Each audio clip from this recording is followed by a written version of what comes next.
Hello everyone! Before we get started, I wanted to take you on a little adventure. Go ahead and close your eyes. Are they closed? There's nothing to see on the screen, I promise.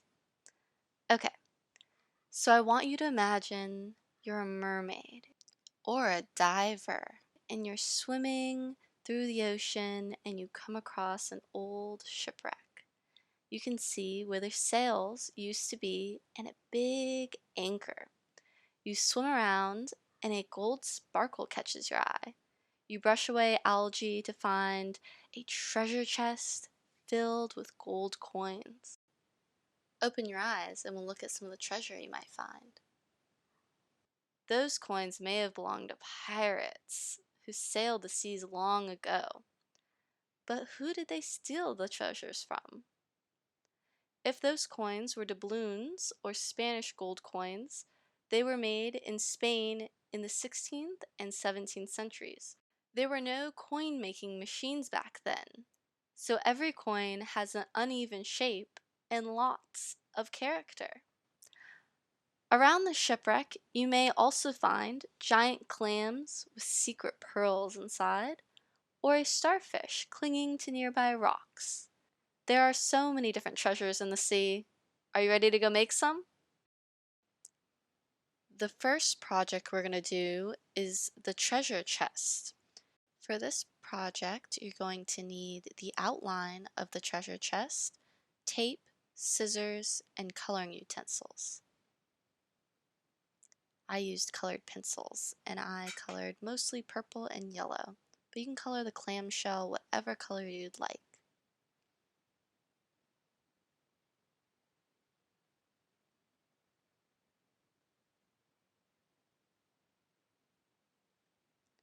Okay, after you're done coloring everything in, it's time for scissors. If you are not allowed to handle scissors, please ask an adult for help. Go ahead and cut out the outline of the treasure chest. Make sure and follow just the dark outline and don't cut the lighter colored lines, okay? Those lines are for folding. When you're done cutting everything out, you can fold on the gray lines and then you're just going to tape the flaps in.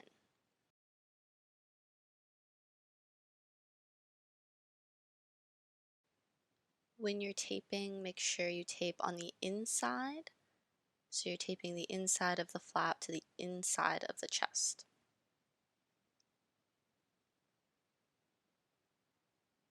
I went ahead and put tape on every single flap so that I could just press everything together, nice and easy. If you want, you can curl up the bottom and curl down the top a little bit, and that will make it a little more clam-like. The last thing I did here was roll up a piece of tape and actually stick it underneath the flap of the top of the chest. This will help to just kind of keep it down and locked up tight with all your treasures in it. Okay, so here's our final chest. You can set them aside and we're going to get started on making some treasures to go in your chest. For our next project, you're going to need the clay, the clam and starfish outline, scissors, yellow and orange paint. This is acrylic, so please be careful, it may stain. A paintbrush, your toothpick, scissors, and of course a place to work that's clean for the clay and won't get too messy. We are going to be baking later. It's only for about 10 minutes, and I'll let you know when we need to do that. But first, scissor time. If you aren't allowed to handle scissors, ask an adult for help. We're just going to cut out those little outlines of the shell and starfish so you can use it as a stencil when we're making them out of clay. You can set those guys aside, and now we're going to open our clay. This clay is technically sculpey, the terracotta kind, so it is plastic based. Please do not swallow it or do anything else besides what it is intended for. I gave you guys a bunch of extra clay. You should only need maybe a third of it to actually make the items we're going to make today.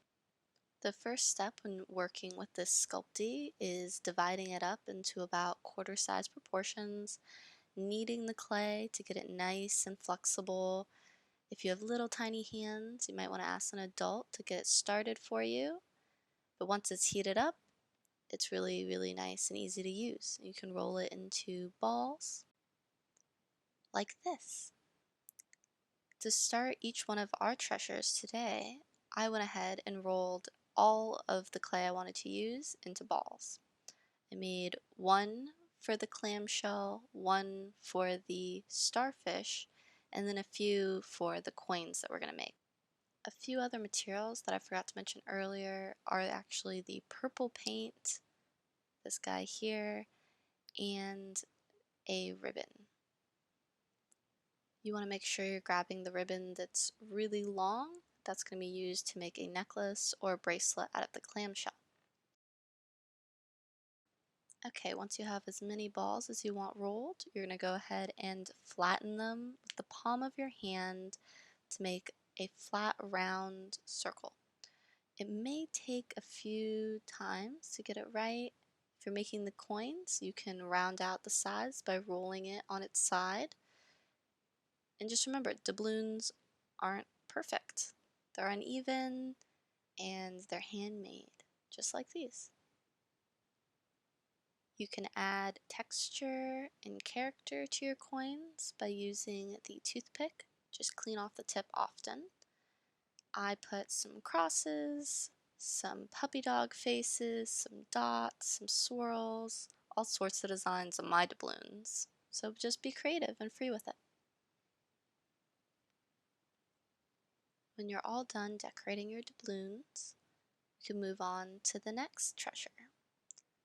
The next one we're going to make is going to be the starfish. So we're going to get maybe a little bit bigger ball, and we're going to round it, and we're going to press on it with our palm, and we're going to make it a really big circle.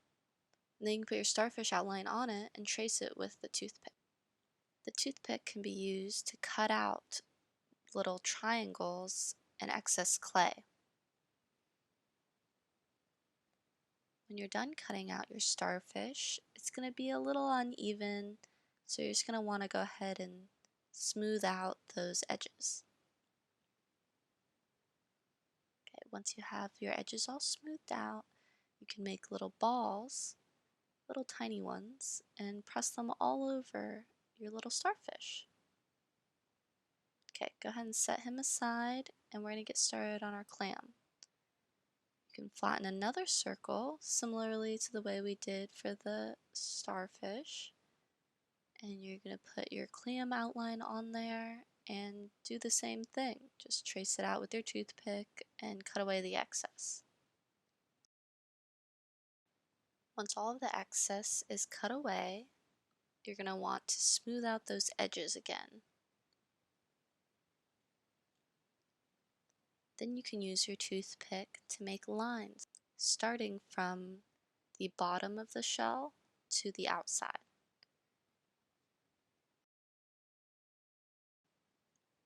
You can also use the toothpick to smooth out those ridges. When your shell looks really good, you're going to take your skewer or another type of stick, and you're actually going to make a hole right on the edge there. Be careful not to stab your little fingers, and go ahead and poke a hole all the way through. You might need an adult to help you do this.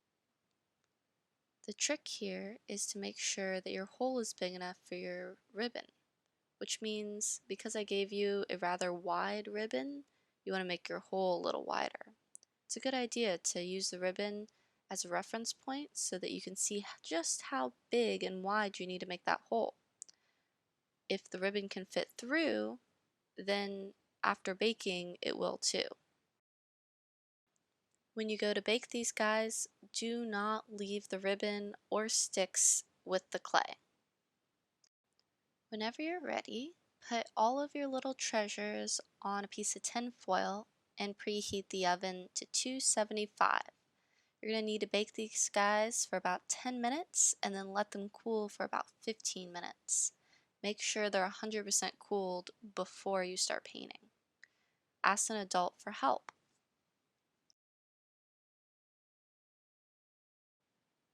After everything's cooled, you can grab your paints, paintbrush, and ribbon and get to painting. Please take pictures and send them to Matt or I. We'd love to see what you guys are creating. And stay tuned for the very last project.